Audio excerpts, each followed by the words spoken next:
இன்றைக்கி ஒரு சோகமான செய்தி என்ன அப்படின்னா, நம்ம மாடு ஒன்று இறந்துடுச்சு. இந்த இடத்துல தான் அதை புதைச்சிருக்கோம். என்ன அப்படின்னா, 2 நாளுக்கு முன்னாடி கன்றுக்குட்டி போட்ட மாடு. நேற்று மாடு சரியாக தீவனம் எடுக்கலை, ஆனால் தண்ணி குடிச்சது, தவிடுலாம் போட்டு வச்சோம். கொஞ்சமாக ஏன்னா பொதுவாகவே வந்து குட்டி போட்ட மாடுகளுக்கு ஒரு 10 நாளுக்கு தவிடு புண்ணாக்கெல்லாம் கம்மியாக தான் கொடுப்போம். அதுக்கப்புறம் தான் படிப்படியாக அதிகப்படுத்துவோம். ஆனால் தண்ணி குடிச்சது, பசுந்தீவனமும் கொஞ்சம் வைக்கோலும் கொடுத்துருந்தோம். அது ரொம்ப கம்மியாக தான் சாப்பிட்டுச்சு. சரி, காலையில் எப்படி இருக்குன்னு பார்த்துட்டு மருத்துவரை கூப்பிட்டு கேட்டுக்கலாம் அப்படிங்கிற மாதிரி நினச்சிக்கிட்டு இருந்தோம். ஆனால் இன்றைக்கி காலையில் இறந்துருச்சு. இதை முக்கியமாக நான் ஏன் சொல்கிறேன் அப்படின்னா, பண்ணையில் வந்து இழப்புகள் அப்படிங்கிறது தவிர்க்க முடியாதது. எப்போ வேணாலும் என்ன வேணாலும் நடக்கலாம். ஆனால் அதனால் உள்ள ஒரு வழி இருக்குது அப்படின்னா நம்மகிட்ட சொல்ல முடியாது.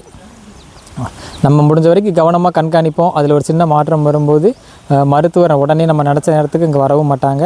நம்மளால் எல்லா மருத்துவ உதவியும் செய்ய முடியாது. செய்யணும் அப்படின்னாலும் நம்மளால் மருந்தும் என்ன மருந்துகள் நமக்கு எல்லாமே தெரியாது. அப்படி இருக்கச்சில நமக்கு ஒரு இன்சூரன்ஸ் அப்படிங்கிறது நமக்கு கண்டிப்பாக ரொம்ப முக்கியம். இன்றைக்கி இந்த மாடு வாங்க போனோம் அப்படின்னா 80,000 90,000 குறைஞ்சது வேணும். எங்கள் பண்ணையிலே ஒரு அதிகமான பால் கறக்கக்கூடிய ஒரு மாடு 80,000 90,000 இல்லாமல் வாங்க முடியாது. இருந்தாலும் நம்ம இன்சூரன்ஸ் 60,000 ரூபாய் போட்டு வச்சுருந்தோம். குறைஞ்சபட்சம் அந்த தொகையாவது கிடைக்கும். பணம் நமக்கு அடுத்த மாடு வாங்கிறதுக்கு உதவியாக இருக்கும். இந்த மாடு போட்டிருந்த கன்றுக்குட்டி பார்த்தோன்னா ஒரு பெண் கன்றுக்குட்டி.